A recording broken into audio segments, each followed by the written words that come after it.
నమస్కారం. Public focus news కి స్వాగతం. ఈనాటి వార్తా విశేషాలు. శ్రీ సత్యసాయి జిల్లా పుట్టపర్తి మండలంలో నిర్మిస్తున్న బెంగళూరు విజయవాడ ఎక్స్ప్రెస్ హైవే నిర్మాణం గిన్నిస్ రికార్డు సాధనకు నిర్మాణ సంస్థ ప్రయత్నం ప్రారంభించింది. Green field highway Vijayawada Bengaluru economic corridor. ఇది భారతదేశంలో ఏ ఇన్ఫ్రాస్ట్రక్చర్ కంపెనీ కూడా ఇలాంటి ఒక గిన్నిస్ రికార్డ్ ఫీట్ అచీవ్ చేయలేదు. మన భారతదేశంలో ఉన్న ఇంజనీరింగ్ నైపుణ్యం గురించి ప్రపంచ దేశాలకి చెప్పగలిగే ఒక గొప్ప అవకాశం. అది నా పుట్టపర్తి కాన్స్టిట్యున్సీ ద్వారా ఇక్కడ జరుగుతున్న ఈవెంట్ ద్వారా చెప్పుకోగలుగుతున్నాము అంటే నిజంగా బాబా గారి ఆశీస్సులు ఉన్నాయి మా మీద.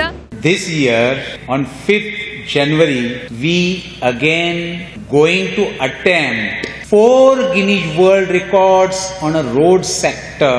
This project is a greenfield access control 6-lane national highway connecting Bangalore to Vijayawada.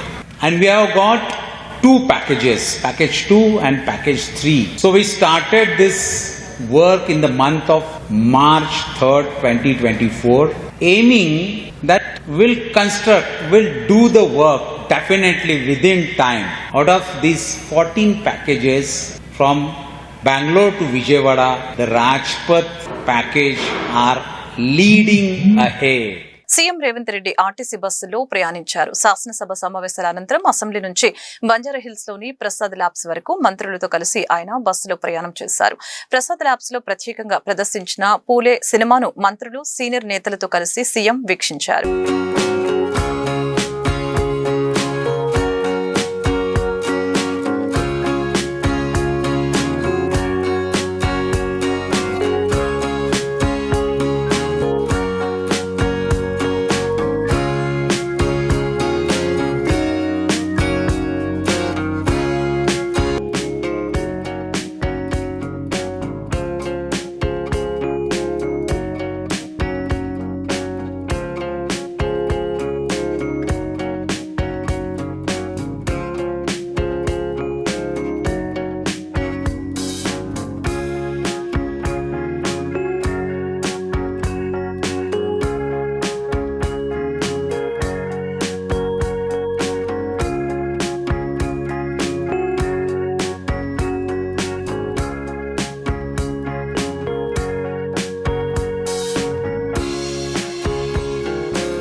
ప్రత్యేక రాష్ట్రంగా తెలంగాణ ఏర్పడిన తర్వాత 2014లో జాగృతి ఆధ్వర్యంలో బతుకమ్మ నిర్వహించామని, ఆ తర్వాత నుంచి తనపై ఆంక్షలు మొదలయ్యాయని ఎమ్మెల్సీ కవిత అన్నారు. వ్యక్తి స్వేచ్ఛను ఎలా హరిస్తారనే బాధ, ఆవేదనతో ఈ మాటలు చెబుతున్నట్లు తెలిపారు. శాసన మండలిలో ఆమె మాట్లాడుతూ భావోద్వేగానికి గురై కంటతడి పెట్టుకున్నారు. భారత రాష్ట్ర సమితి ఏ బాధ్యత ఇచ్చినా మనస్ఫూర్తిగా పనిచేశానని తెలిపారు. పార్టీలో ప్రశ్నిస్తే తనపై కక్ష కట్టి ఘోరంగా అవమానించారని కవిత భావోద్వేగానికి గురయ్యారు. తెలంగాణ ఉద్యమ సందర్భంలో అనేక మంది కేసీఆర్ గారి నాయకత్వం పట్ల, ప్రొఫెసర్ జయశంకర్ గారి నాయకత్వం పట్ల ఇన్స్పైర్ అయ్యి ఎంతోమంది ఉద్యమంలోకి వచ్చినటువంటి వ్యక్తుల్లో నేను ఒకదానిగా ఆనాడు 2006లో ఉద్యమంలోకి వచ్చాను అధ్యక్ష. 2006లో నేను ఉద్యమానికి వచ్చేటప్పటికే బీఆర్ఎస్ పార్టీ పొలిటికల్గా ఒక శక్తిగా ఎదిగింది అధ్యక్ష. ఆనాటికే యూనియన్ క్యాబినెట్ మినిస్టర్గా కేసీఆర్ గారు కూడా ఉన్నారు. అయినప్పటికీ నేను బీఆర్ఎస్ పార్టీలోకి రాకుండా ఇండిపెండెంట్గా తెలంగాణ జాగృతి అనేటటువంటి సంస్థను స్థాపించి ఆ సంస్థ ద్వారా తెలంగాణ ఉద్యమంలో ఎక్కడైతే గ్యాప్ ఉందో ఆ గ్యాప్ని ఫుల్ఫిల్ చేయడానికి, ముఖ్యంగా మహిళా లోకాన్ని తెలంగాణ ఉద్యమంలోకి తీసుకురావడానికి, యువమిత్రుల్ని తెలంగాణ ఉద్యమంలోకి తీసుకురావడానికి అనేక కార్యక్రమాలు చేపట్టడం జరిగింది అధ్యక్ష. మన బతుకమ్మ మన గౌరవం అని చెప్పి బతుకమ్మ పండుగను ముందుకు తీసుకెళ్ళి నేను ఊరూరా తిరుగుతూ మరి బతుకమ్మ పండుగ మన ఆత్మగౌరవానికి ప్రతీక అని చాటి చెప్పేటటువంటి ప్రయత్నం చేశాను అధ్యక్ష. అదేవిధంగా మన చరిత్రకు సంబంధించి 3000 సంవత్సరాల తెలంగాణ చరిత్రను కూడా నేను ప్రత్యేకించి ఒక చారిత్రక బృందాన్ని కూడా పెట్టుకొని మరి పుస్తకాలను కూడా వెలువరించడం జరిగింది అధ్యక్ష. టీఆర్ఎస్ పార్టీ ఒంటరిగా పోటీ చేయాల్సి వచ్చింది అధ్యక్ష. ఆనాడు నాకు పార్టీ నుంచి వచ్చినటువంటి రిక్వెస్ట్ ఏంటంటే, నువ్వు నిజామాబాద్లో చేసినటువంటి పనికి నిన్ను నిజామాబాద్లో దాదాపుగా ఇంటింటికి గుర్తుపడతారు కాబట్టి నువ్వు ఎంపీ టికెట్ తీసుకొని అక్కడ ఉంటే. కోనసీమలో అలజడి సృష్టించిన ఓఎన్జీసీ బ్లోఅవుట్ ఇంకా అదుపులోకి రాలేదు. మంటలను అదుపులోకి తెచ్చేందుకు ఓఎన్జీసీ సిబ్బంది తీవ్రంగా శ్రమిస్తున్నారు. నిన్నటితో పోలిస్తే మంటల తీవ్రత కాస్త తగ్గినట్లు తెలుస్తోంది. భోగాపురం విమానాశ్రయంపై వైసీపీ అధ్యక్షుడు జగన్ వ్యాఖ్యలను మంత్రులు తిప్పికొట్టారు. జగన్ సృష్టించిన ఆటంకాలన్నింటినీ దాటుకొని విమానాశ్రయం నిర్మాణాన్ని పూర్తి చేశామని మంత్రి అనకాని సత్యప్రసాద్ అన్నారు. రాష్ట్ర విభజన జరిగిన తర్వాత ఒక అద్భుతమైనటువంటి ఎయిర్పోర్ట్ ఉండాలి అనే లక్ష్యంతో ఆ రోజు భోగాపురం ఎయిర్పోర్ట్ చేస్తే 2019 నుంచి 24 పరిపాలించినటువంటి రాక్షస పరిపాలకుడు దాన్ని ఆపాలని చెప్పి చూసి కోర్టులో కేసు వేసిన సంగతి మనం చూసాము. ఇక్కడ ఎయిర్పోర్ట్ అవసరం లేదు, మన భూములు మనం కాపాడుకుందామని రెచ్చగొట్టిన దూరంగా మనం చూసాం. 2024లో కుటుంబ ప్రభుత్వం వచ్చిన తర్వాత 90% పనుల వరకు తీసుకెళ్లి రేపు జూన్ కు ఓపెన్ అవుతా ఉందంటే ఈ ప్రాంత అభివృద్ధిపై కుటుంబ ప్రభుత్వానికి ఉన్నటువంటి చిత్తశుద్ధి అని చెప్పి తెలియజేస్తా ఉన్నాను. ముందస్తుగానే ఒక ఎయిర్పోర్ట్ నిర్మాణం చేయడం వల్ల ఈరోజు హైదరాబాద్ ఈకో సిస్టమ్ కి అది ఎంతో తోడ్పడింది. మరి అదే దిశగా విశాఖపట్నం ఆంధ్రప్రదేశ్ కి ఒక బిజినెస్ క్యాపిటల్ అవ్వాలని ఒక గ్రీన్ఫీల్డ్ ఎయిర్పోర్ట్ నిర్మాణం కోసం 10 ఏళ్ల క్రితం ఆయన కార్యాచరణ చేస్తే రైతులు రెచ్చగొట్టి చాలా వరకు ఆపడం జరిగింది. అప్పటికే సుమారు మోర్ దాన్ 70% ఎక్విజిషన్ చేయడం జరిగింది. ఆ మిగతా ఉన్నటువంటి 200-300 ఎకరాలు ఏవైతే ఉన్నాయో దాన్ని ఎక్విజిషన్ చేయడానికి కూడా రైతుకు న్యాయం జరిగే విధంగా చేయకుండా చాలా దుర్మార్గమైన పని చేశారనే సంగతి మనకు తెలిసిందే. ట్వీట్ పెట్టుకొని వాళ్ళ క్రెడిట్ లో వేసుకోవడానికి చూస్తున్నారు. కానీ మీరు చేసిందేదో మీ మనస్సాక్షి తెలుసు, ప్రజలకు తెలుసు. ఎర్ర బస్సు కూడా రాని చోట ఏరు బస్సు అవసరమా అని మాట్లాడిన జగన్మోహన్ రెడ్డి గారు మరి మేము పర్మిషన్లు తీసుకొచ్చాం, ల్యాండ్ అక్విజిషన్ చేశాం మరి భోగాపురం ఎయిర్పోర్ట్ కి. మరి జగన్మోహన్ రెడ్డి గారు చిత్తశుద్ధి ఉంటే మరి 1924లో జగన్మోహన్ రెడ్డి గారు ఎందుకు పూర్తి చేయలేదని ప్రశ్న కూడా అడుగుతున్నాం. మళ్ళీ అతి తక్కువ కాలంలోనే మేము పూర్తి చేస్తున్నాం, 6 నెలల్లో ప్రజలకు కూడా అంకితం చేస్తున్నాం. విద్యుత్ ట్రూ డౌన్ చారిత్రాత్మకమని అది కూటమి ప్రభుత్వానికి సాధ్యమని గుడివాడ ఎమ్మెల్యే వెనిగండ్ల రాము తెలిపారు. రంగం దారుణమైన పరిస్థితిలో ఉంది. ఎస్పెషల్లీ మన గుడివాడ ఆక్వా రంగానికి నందివాడ మండలం మొత్తం ప్రసిద్ధి. బేసికలీ ప్రపంచంలో దేశంలోనే నెంబర్ 1 మండలంగా ఉంది.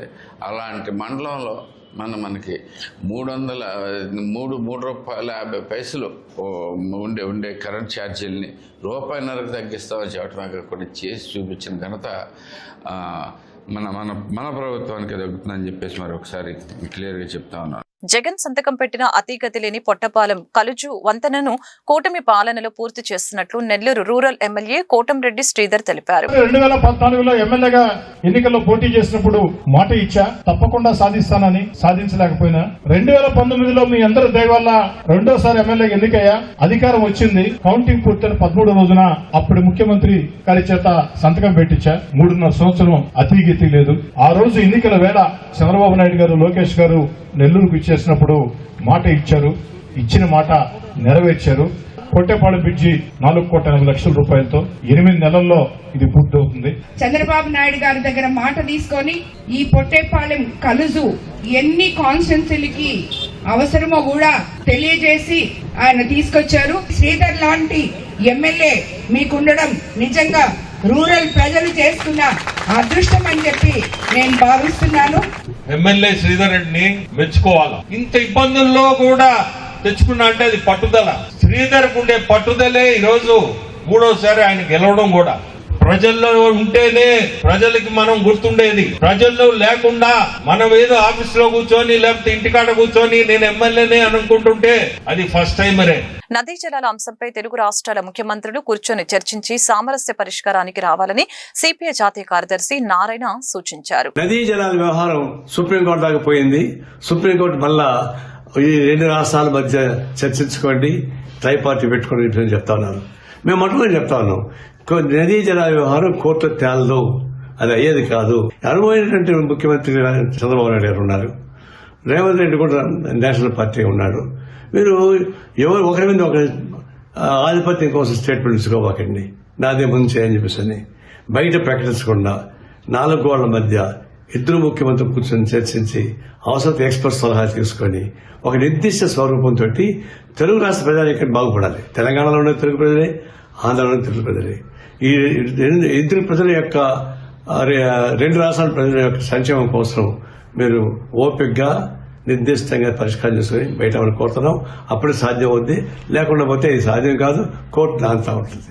రాష్ట్రంలో ఇప్పటి వరకు 38,25,000 మెట్రిక్ టన్నుల ధాన్యం రైతుల నుంచి సేకరించామని మంత్రి నాదెండ్ల మనోహర్ తెలిపారు. గౌరవ ముఖ్యమంత్రి గారు చంద్రబాబు నాయుడు గారు, రాష్ట్ర ఉప ముఖ్యమంత్రి గారు పవన్ కళ్యాణ్ గారి సూచనలతోటి ధాన్యం కొనుగోలు ప్రక్రియ ఊహించని విధంగా, రైతాంగానికి ఉపయోగపడే విధంగా క్షేత్రస్థాయిలో అధికార యంత్రాంగం, రైస్ మిల్లర్లు, రైతాంగం ఎవరైతే కష్టపడి ధాన్యాన్ని పండించుకున్నారో వాళ్ళకి కనీస మద్దతు ధర వచ్చే విధంగా అన్ని ఏర్పాట్లు చేశాం. చాలా గర్వంగా ఈ రోజు చెప్తున్నాను, 51 లక్షల మెట్రిక్ టన్నుల ధాన్యం రాష్ట్ర చరిత్రలో ఏనాడు కూడా జరగలేదు. అందులో భాగంగా ఈ రోజుకి 38,25,000 మెట్రిక్ టన్నులు ధాన్యం సేకరించాం. దానికి 9,051 కోట్ల రూపాయలు 24 గంటల లోపే రైతాంగం ఖాతాలోకి మేము జమ చేశాం. సుమారు 6,05,000 మంది రైతులకి ఈ విధంగా ప్రభుత్వం నుంచి కనీస మద్దతు ధరకి ధాన్యం కొనుగోలు ప్రక్రియలో భాగస్వాములు చేసే అదృష్టం మాకు కలిగింది. 75 నుంచి 80% ప్రక్రియ ఆల్రెడీ పూర్తయింది. కాబట్టి ఒక నమ్మకంతో ప్రభుత్వం పైన ఒక విశ్వాసంతో రైతాంగం ఎప్పుడైతే నిలబడ్డారో ప్రభుత్వం నుంచి మేము కూడా ఆ భరోసా మరింత పెంచడానికి కోసం ఆర్థిక ఇబ్బందులు ఉన్నా మేము దాదాపు 13,000 కోట్ల రూపాయలు వెచ్చించి ఈ ఖరీఫ్ మాసంలో రైతాంగానికి అండగా నిలబడడానికి ప్రక్రియ చేస్తున్నాం. ఈ రైతాంగానికి ఎక్కడ కూడా గోతాల విషయంలో కొరత లేకుండా, ట్రాన్స్పోర్ట్ విషయంలో కొరత లేకుండా అక్కడ కూడా పొరపాటు లేకుండా చేస్తున్నాం. కేంద్ర ప్రభుత్వం రాష్ట్ర ప్రభుత్వం కలిసి నిర్ణయం తీసుకున్న 1,792 రూపాయల కనీస మద్దతు ధర అనేది ఎట్టి పరిస్థితుల్లో రైతుకు అందాలనే తపనతో మేము పనిచేశాం. ప్రకాశం జిల్లా పొదిలి మండలం కంబాలపాడు గ్రామంలో వెలిసిన శ్రీ అంకాల పరమేశ్వరి అమ్మవారి దేవస్థానంలో ఆదివారం విశేష పూజలు నిర్వహించారు. అమ్మవారిని దర్శించుకోవడానికి భక్తులు పోటెత్తారు. కోరిందే తడువుగా కోరిన కోరికలు తీర్చే కొంగు బంగారం అని ఆ తల్లిని విశ్వసిస్తారు. ప్రతి ఆదివారం మరియు పండుగ దినాలలో దూర ప్రాంతాల నుంచి కూడా భక్తులు తమ మొక్కులు చెల్లించుకోవడానికి వస్తారు అని గ్రామస్తులు తెలిపారు.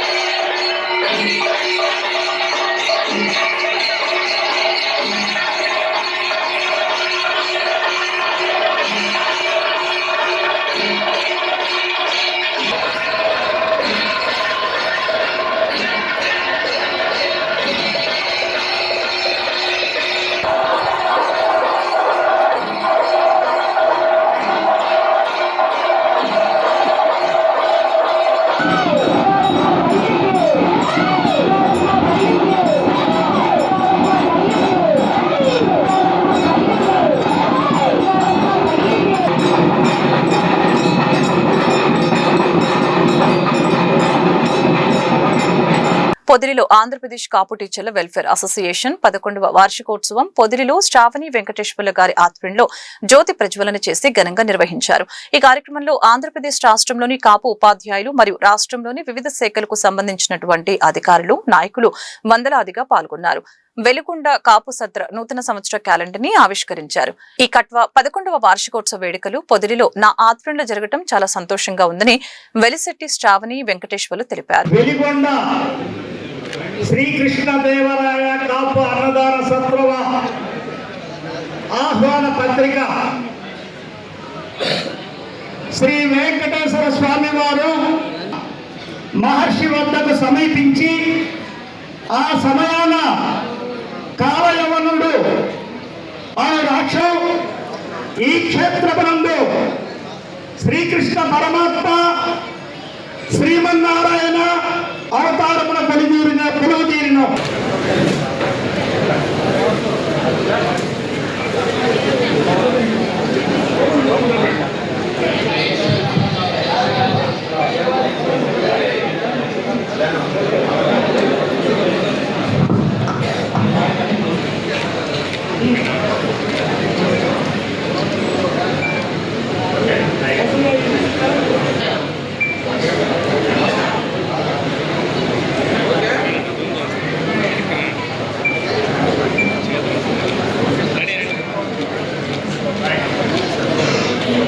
పొదిలిలో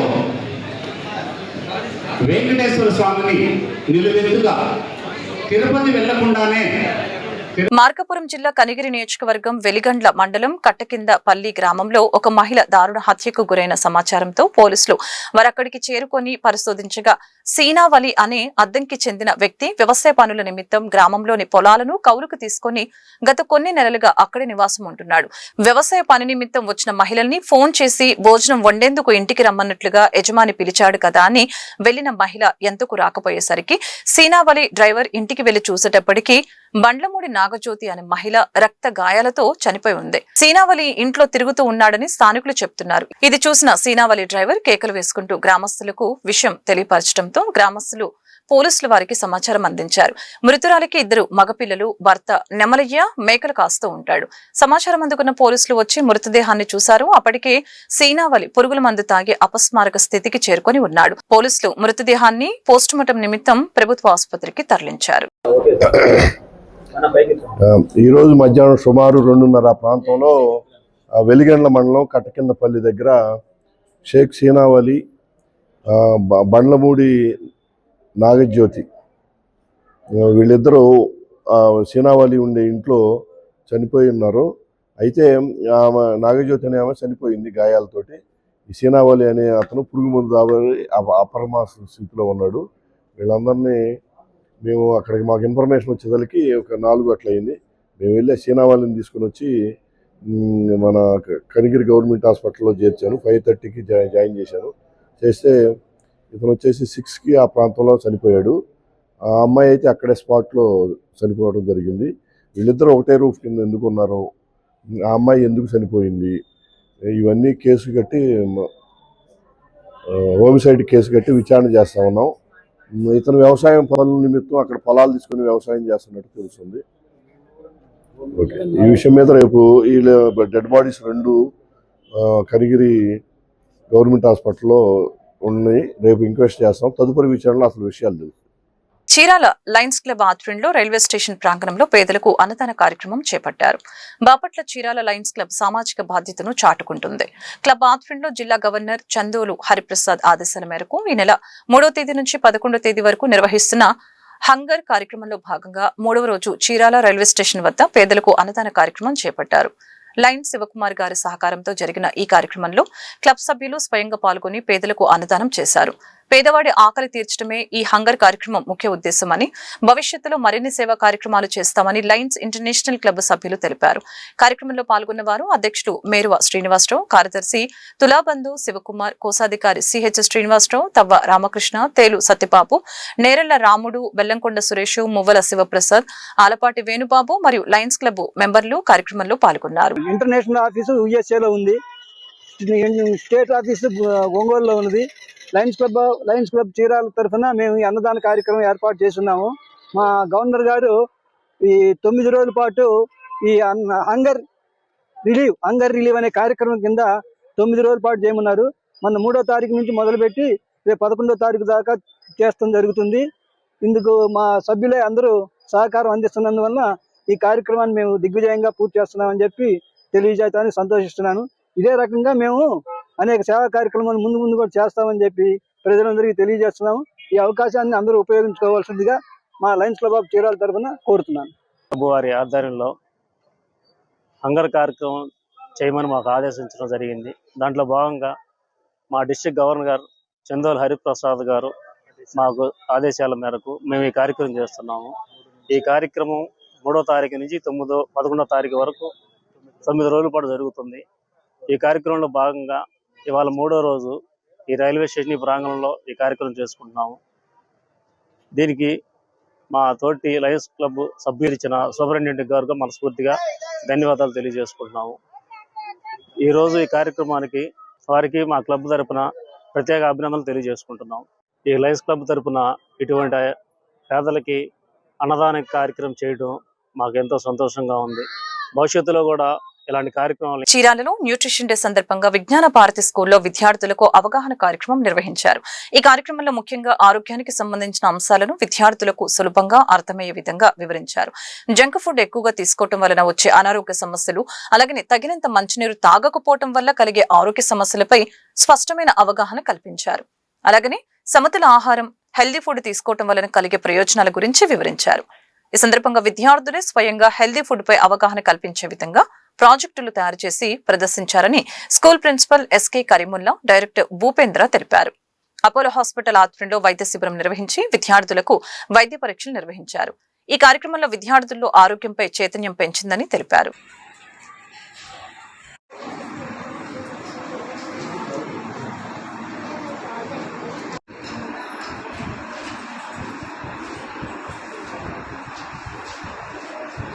నమస్కారం. ఈరోజు విజ్ఞాన భారతి స్కూల్ ఫుడ్ నగర్ చీరాల్లో జరిగినటువంటి న్యూట్రిషన్ డే ప్రోగ్రాంలో ముఖ్యంగా పిల్లలకు ఆరోగ్యానికి సంబంధించినటువంటి విషయాలు చాలా క్లుప్తంగా వాళ్ళకి అర్థమయ్యే విధంగా, అట్లానే ప్రతి ఒక్క తల్లిదండ్రులకు కూడా ఈరోజు పరిస్థితులను బట్టి వాళ్ళు ఏ విధమైనటువంటి ఫుడ్ ఐటమ్స్ తింటున్నారు, జంక్ ఫుడ్ ఎంత ప్రమాదకరం, హెల్త్ ఇష్యూస్ అనేవి ఎలా వస్తున్నాయి, అట్లానే పిల్లలు వాటర్ సరిగ్గా తీసుకోలేకపోవడం వల్ల ఎటువంటి హెల్త్ ఇష్యూస్ వాళ్ళకి వస్తున్నాయి, అట్లానే బయట ఫుడ్ వాళ్ళు ఎక్కువగా తినటం వల్ల వాళ్ళకి ఏ టైప్ ఆఫ్ హెల్త్ ఇష్యూస్ వస్తున్నాయి, దీని మీద ఒక అవేర్నెస్ ప్రోగ్రామ్ని కండక్ట్ చేశాము. ఇది చాలా క్లుప్తంగా, చాలా క్లియర్గా ప్రతి ఒక్క స్టూడెంట్ని దీన్ని ఇన్వాల్వ్ చేసి వాళ్ళే ప్రాజెక్టులు తయారు చేసే విధంగా, అసలు న్యూట్రిషన్ అంటే ఏంటి, మన ఆరోగ్యానికి అవసరమైనటువంటి ఫుడ్ తీసుకోవడమే న్యూట్రిషన్. సో దీంట్లో చాలా మందికి తెలియని విషయాలు ఏంటంటే విటమిన్స్ కానివ్వండి, మినరల్స్ కానివ్వండి, కార్బోహైడ్రేట్స్, ఫ్యాట్స్, అట్లానే ఫైబర్, వీటి వలన మనకి ఎటువంటి ఉపయోగాలు, మన ఆరోగ్యానికి ఎటువంటి బెనిఫిట్స్ ఉంటుంది అనేవి చాలా మందికి తెలియదు ఈ రోజుల్లో కూడా. అటువంటి దానిని ఈరోజు విజ్ఞాన భారతి స్కూల్లో చాలా ఘనంగా, చాలా అందరికి అర్థమయ్యే రీతిలో ప్రతి ఒక్క పేరెంట్ కి, ప్రతి ఒక్క స్టూడెంట్ కి, అట్లానే బయట పబ్లిక్ కూడా ప్రకాశం జిల్లా దర్శి మండలంలో మరొక కల్తీ పాల కేంద్రంపై దాడులు నిర్వహించారు ఫుడ్ సేఫ్టీ అధికారులు. లుదగిరి కాలనీలోని ఓ ఇంటిలో తనిఖీ నిర్వహించారు ఫుడ్ సేఫ్టీ అధికారులు. తనిఖీలో ఆయిల్, ఉప్పు మిక్స్ కొట్టి పాలల్లో కలుపుతున్నట్లు గుర్తించిన అధికారులు మిక్సీలు, ఆయిల్ ప్యాకెట్లు, సీజ్ శాంపిల్ ని ల్యాబ్ కు పంపించినట్లు తెలిపారు అధికారులు.